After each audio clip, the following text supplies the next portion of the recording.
Hey guys, what's going on? I thought today I would do a video with some movies because I like movies and I like talking about movies and discussing movies and blah blah blah blah blah blah blah.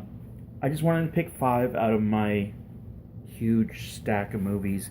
Maybe five movies that are really unappreciated. Maybe you heard of them, maybe you haven't. Um, I tend to like movies that most people don't know, or if they've seen, they don't really discuss. It's not really mainstream, but I tend to get pulled towards movies that not necessarily everybody likes. Um, I am a big fan of Aliens vs Predator Requiem. Everyone hates that movie, but I tend to like it. I don't know why. Yeah, so I just picked five for now, movies that are maybe underappreciated or people just don't know about. And first up is Seven Psychopaths with Colin Farrell, Christopher Walken, Sam Rockwell, Woody Harrelson's in this. Who the hell? Abby Cornish? I don't know. And Olga.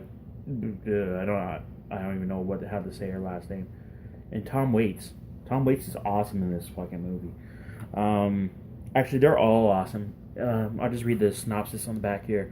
Marty, played by Colin Farrell, is a struggling writer who is trying to finish his latest screenplay, Seven Psychopaths, when his dog-thieving friends Billy and Hans unknowingly steal a beloved dog of a psychotic, unpredictable, and extremely violent gangster, Woody Harrelson. All hell breaks loose, and Marty might just find the inspiration for his screenplay he is looking for, if he lives to tell the tale. Okay, so that didn't really... That told you like a little bit of synopsis of it, but yeah. So Sam Rockwell and Christopher Walken steal dogs, and they kind of wait till there's a reward money, and then they return the dog saying, "Oh, here's your dog, give us money." So that's what they basically do. Sam Rockwell's like fucking crazy in this, and that's basically who. This is the Seven Psychopaths. All right. Oops, I almost dropped all my other ones. I got these on my lap here. Tom Waits, very surprising role. He plays a serial killer of serial killers. Him and his wife go around. I won't tell you who they kill, but they kill other famous serial killers. And he basically, him and his wife break up, and he wants Colin Farrell's character Marty, to dedicate the movie or the book to his wife so they can reconnect and blah blah blah. It's a really good movie. It's really well done, and there's a nice twist at the end. A very nice twist. Okay, next up, I love this book series. It's probably the one series that I've actually stuck with and read the whole 7 books. I was pleasantly surprised with the movie adaptation. It's been on a hold for like ever. It was directed by Stephen Sommers, the guy that directed The Mummy, and it is Thomas. Yeah, so not a lot of people like this movie or talked about this movie. It was supposed to have a theatrical release, but it didn't. William Dafoe plays the sheriff in here. If you ever read Thomas, you know what it is, and it is one of the most faithful movies I've seen done with a book. Not too many changes. Basically, just stuck with the whole book, which I was happy with, and they crammed it all into like a 96-minute movie. If you don't know Thomas, let me just read the back here.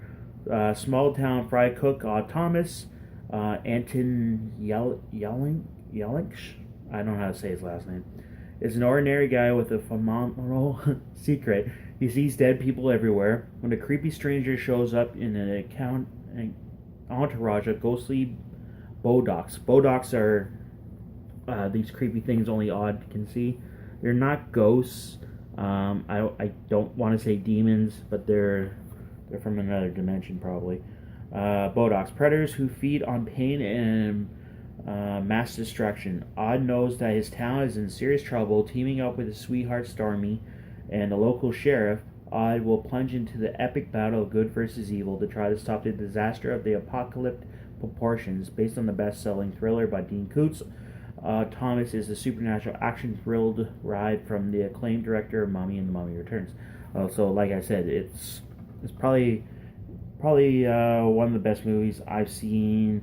That's more indie, straight to video. Great acting. It's a fun movie. If you know Odd Thomas, then you probably like it. All right. So next up, I stumbled on this movie a while ago, and I just fell in love with the trailer. I didn't even know what it was about really, but when I saw the trailer, I was looking for it at theaters. It never came out of theaters, but it is Stakeland, the vampire post-apocalyptic movie. They're trying to get to Canada. This guy's name is Mister, and there's a kid that he finds and trains to kill these vampires. Martin, yeah, his name's Martin. So it says here, Martin was a normal teenage boy before the country collapsed into the empty pit of economic and political disaster. A vampire epidemic has swept across what was left of the nation's abandoned towns and cities. It's up to Mister, a death-dealing rogue vampire hunter, to get Marty safely north to Canada. It's always Canada, isn't it, people? And the continent's New Eden. So, yeah. And it's 98 minutes. There is some special features on here. I still not have looked at the special features, but it's a great vampire movie. If you've not seen this one, and if you do love vampire movies, I highly recommend Stakeland. This next one is one of Mel Gibson's movies. This was his. I want to say this was supposed to be his big comeback movie after his whole psycho I want to beat my wife thing, or kill my wife. I don't remember what it was, but it was Edge of Darkness. He plays a Boston cop, and he does the Boston accent pretty well. Mel Gibson is a cop, and he's trying to avenge his spoiler, his daughter's death here. So it's basically a revenge thriller, like whodunit kind of thing. It's pretty good. The bullet that killed his daughter was meant for Boston cop Thomas Craven. That's what Craven and the police brass think, but that's not what the investigation finds. In fact, the search leads to a shadowy realm where money and political intrigue intersect. Martin Campbell directs from... Oh, he's the guy that did Casino Royale. There we go. Directs from a screenplay written by Andrew whatever... Oh, fuck. I don't know. The guy that did The Departed. I'm gonna butcher last names. But yeah, very, very well done. It also stars Ray Winstone. He's that like growly British actor. No, there he is. Have you seen him before? And Danny Houston. He was the bad guy in 30 Days a Night.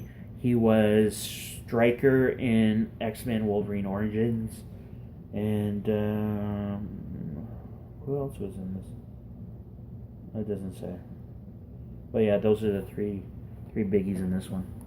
So if you're looking for a thriller, Edge of Darkness, pick that up. This is the guilty pleasure. This is my last one.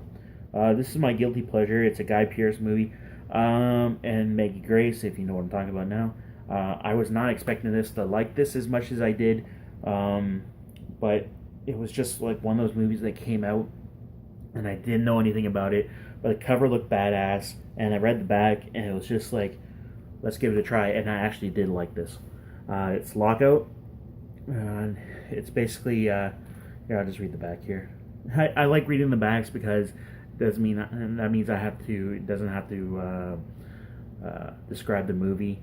If they leave some out, then I can usually talk about that.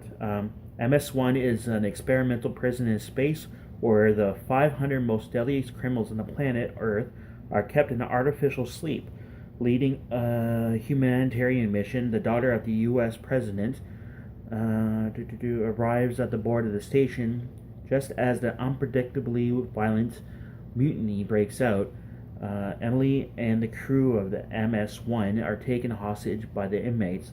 President Warnock decides to send Agent Snow to MS-1 with the sole mission of saving Emily and nobody else. And this runs an hour and 35 minutes. So yeah. So if you just want like plain action, he's pretty funny throughout the whole movie too. It's just like it's an escape movie, hostage movie. It's pretty funny. And like there's back. So yeah, if you see this, you might as well pick it up, give it a try. I don't know if any of these are on Netflix. I think Stakeland was on Netflix. I knew 7 Psychopaths were on Netflix a while ago, but I don't know if it's on now. I don't think Thomas is, and I don't think Edge of Darkness is, at least in Canada. I don't think so. But yeah, if you can find these for free, check them out. That way, if you don't like them, you didn't pay any money for them. But if you just like weird kind of different kind of movies, those are 5 that I would recommend. Like I said, I got a whole collection of maybe movies that you guys have not seen and maybe you should check out. So if I get a good response out of this video, maybe I'll do more. Alright guys, and don't forget to leave a comment, maybe movies I should check out. I've been getting into the horror stuff lately, so I just bought Final Girls a couple weeks, so I'm waiting for Deathgasm to come out. There's a couple other ones I want to watch, so yeah. But like I said, if there's any movies I should check out, just leave a comment, throw me a like, and if you have not subscribed to my channel, I would really appreciate that too. Alright guys, I'll talk to you later. Bye.